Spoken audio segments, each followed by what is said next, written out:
Hello there, Virgo, and welcome back to my channel. I'm Mary Sue, and I'm so grateful that you're here. So today we're doing your weekly tarot reading. This is good for the week of January 10th through the 16th. We'll take a look at the overall energies with the oracle cards, and then we'll move to the tarot for more details. And if you're enjoying the content that I create or resonating with the message, I'd really appreciate it if you would consider commenting, or subscribing. Okay, so let's get into your reading, Virgo, by the book, Law of Attraction. Okay, and then on the bottom, milk and honey. In your January career reading, you had this energy of, I'll say, I think the advice from Spirit was that you can look at the glass as either half empty or half full, right? And if you look at it as half full, if you're grateful for what you have and where you are, right, then you can attract in more of that. But if you're looking at the glass as half empty, right, then you're going to attract more of that. And I love to see this milk and honey, because the milk and honey means that you're looking at the glass as half full, right? You're having this positive energy of, I'm going to be grateful for what I have and try to attract or manifest more of it in my life. Yeah, you're moving on, and we're going to see what you're moving on from. But I feel like you're moving on from this sense of perhaps lack, a lack of love, lack of money, lack of, whatever it is that you're wanting in your life. Yeah, you're putting down the burdens of something, but you're having trouble actually dropping the burdens. You're ready to, but this is your area of resistance, your obstacle. You're having a hard time dropping the burdens. And, your readings for 2022, your yearly, and then your January general reading, it really has been coming out, and really for some time, Virgo, even in 2021, about dropping the burdens of what you have kind of learned as a child, or perhaps the feelings that of not being worthy, from childhood. So let's see what we have here. Yeah, Nine of Cups. Trying to manifest, putting it out to the universe and expecting it to come your way, right? Just knowing, and knowing that the universe has your back, and that, I am manifesting. You're really trying to manifest. Really nice. Milk and honey is the 10 of Cups. Here we have the 9 of Cups, wishing, and the 4 of Cups. So this is kind of an energy of waiting. So we'll clarify that. Waiting for that cup to come in. 5 of Pentacles on the bottom. This is my energy of, feeling not worthy of whatever it is that you're trying to manifest. Yeah. Having to walk away from this energy, and, the glass is half empty, into this energy of the glass is half full. Just shifting your energy, but sometimes that is hard when we can do it for a while, but then when we can't manifest what it is that we want, then maybe I'm not worthy of it. We kind of go back and forth. It's about trying to stay in that higher vibration. Yeah, good for you. 3 of Cups on the bottom, this sense of wanting to celebrate. And I love this energy. You are moving on. You're moving on from something painful. And I really feel from your previous readings that it's moving on from a belief system. Okay. Something of, in the past, it was, a sense of, am I enough? In fact, I think that was your January general reading. Am I enough? Moving away from that, doing the healing, doing the work, and you really have, Virgo. Here you are, you're loving yourself enough to go in a new direction, to not believe, the rules by the book, the rules of what you were brought up with, or who you thought you were based on what other people said. Taking action to love yourself, taking action to move in a new direction. for some of you, this could be, literally, because the Six of Swords and the Fool, you could be physically moving to like a new city. You could be moving on to a new relationship. You could be moving on to a new job or career. There's this sense of moving away from, who or what you thought you were in the past, and stepping into that energy of knowing who you're becoming, which is a huge mindset. Good for you. Okay, yep. All right, Seven of Cups. You're still kind of confused. There's this energy of, I kind of believe, but I'm not really sure. Like one day the glass could be half full, the next day it's half empty. No, wait a minute, it's half full, but it could be half empty. I can see that part too. It's kind of like, this old belief system, okay, is the half empty. Where you're going, who you're becoming, the glass is half full, right? And it's kind of like every once in a while, it creeps in that the glass is half empty, or this old belief system creeps in.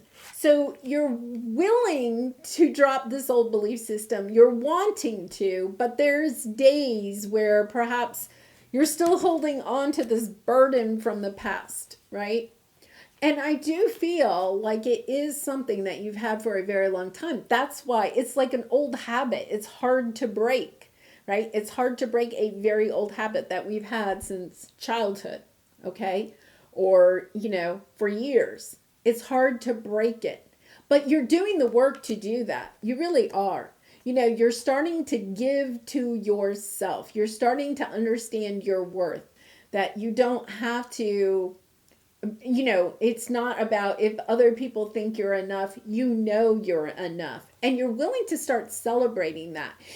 I think it's about consistency in staying in that energy. So let's see what we have with the Nine of Cups. This is your advice. Like, wish for it. Oh my gosh. Okay. You didn't tell me that it was about love, Virgo. Yeah, there's secrets. There's hidden stuff still, but you're getting more clarity on it so that you can turn the wheel of blessings to come your way. And I feel like this is still kind of like unresolved issues from the past that are still kind of surfacing for you, that you're still working on. You want this Nine of Cups, but you're kind of like in this self-doubt. I don't know. Will it really happen for me? But there's an epiphany, right? There's an epiphany here, and the Lover's card. So it could be that you have this epiphany based on somebody new coming into your life. Like that could be what you're manifesting, It's also the Lover's card. It's also the number 6. So, and this is a 6th year. So I feel like this could be a soul connection that's really coming in. The other thing is that the Lover's card is the old choice card, choosing to love yourself, choosing to make decisions based on yourself. This is a change, right? This could be a complete change. It's an epiphany in a way that when you choose for yourself, you put yourself as a top priority and you don't listen to the external, hogwash, let's put it that way, that you move away from these rules or this sense of whatever you've had since childhood, this burden, right? When you move away from that and you start to choose for yourself, that all of a sudden what you get is a lot more love. When you choose to love yourself, guess what you get? You get more love. When you choose to put yourself as a top priority, guess what? You attract a soulmate that puts you as a top priority in their life. Now, you don't want you to be a top priority over themselves, right? But that they're going to make you a priority in their life. That when you commit to yourself, that you attract somebody that wants to commit to you too. It's this energy of realizing that what you thought was true in the past is really not true. This is very similar to the Capricorn reading. So you may have Capricorn in your chart, or you may be dealing with a Capricorn, but it's another earth sign. Yeah, this energy of when I put myself first, I attract people that also see my value and help and put me first in their life, make me a priority in their life. Yeah, true healing. Temperance card on that bottom, which means have patience. This is a deep soul lesson. So it's like, okay, this, you're not going to learn the lesson overnight. And I feel like that is why the Four of Cups is here. You're still waiting, right, for the universe to bring you these things. But the part that you have to understand is that you're still working with spirit to learn these lessons and to do this deep healing. It's really interesting. You know, sometimes when we are trying to bring in a true soulmate, right? And that person's not coming. That person's not coming. One of the things to think about, and it doesn't have to be that person, but it could be the job. It could be whatever it is that you're trying to manifest. But let's say it's a person. The reason that that person is delayed is because there's one of the reasons that it could be is that you are still kind of ascending. You're still working on becoming the person that you're becoming, right? And so to attract somebody, sometimes the universe protects you and says, you know what, you're becoming somebody that's going to have a much higher vibration than where you are right now. You don't want to attract somebody at a lower vibration than where you're going to be, right? So it's kind of like you're still working with this temperance. You're still working, but look at what's underneath that, the Two of Cups. You're going to step into this new world with a true love partner, a true soulmate. It's taking time. And I feel like the other person may be working on some similar lessons, right? So it's all going to come in at the divine time.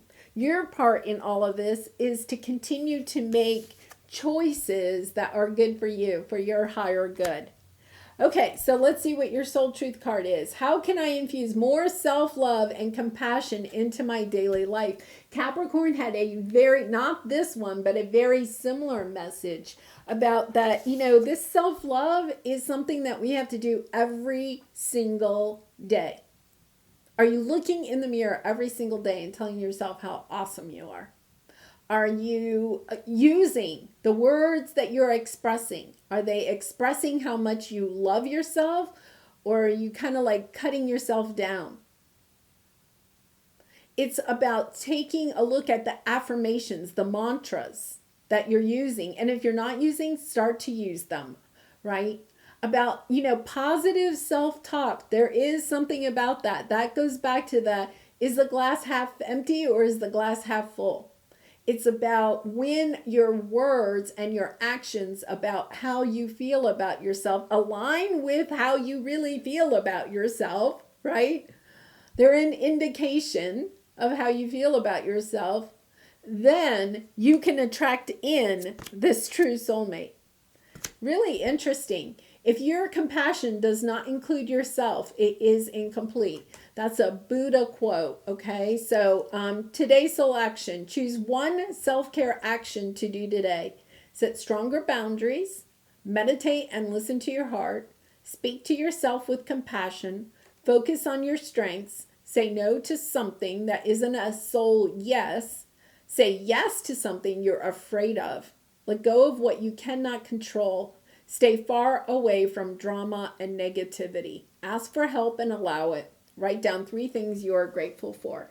And really, you know, I've said this before, maybe in your videos, Virgo, maybe not. If you do not have a gratitude journal, I really suggest that you start one. And every single night I have my, you know, gratitude journal on my nightstand. The last thing I do before I go to sleep is write down 3 things I'm grateful for that day. It's that whole mentality of looking at the glass as half full. When you are grateful for things in your life, however simple they are, okay? Then what you start to do is during the day is look for more opportunities of things that you can be grateful for. And when you're in that energy, guess what? You attract more in. You attract more things to be grateful for. If you're in the energy of looking at things in negativity, right, you attract more of that in. So it's about really trying to stay in this high vibration as much as you possibly can. And I know it's really hard that negativity can sneak in, but stopping it right then and there and taking a look, what can you be grateful for in that moment, in that situation, with that person? And once you get into that, it's kind of like you start seeing the world in a different light. And this healing is so intense, right? And so is the love. Well, Virgo, I'm going to leave it there. I wish you so much love and light in this situation and all your situations. If you did resonate with it, I'd love to hear it about how it resonated with you in the comments, or please consider liking or subscribing. And I hope to see you again really soon. Bye for now.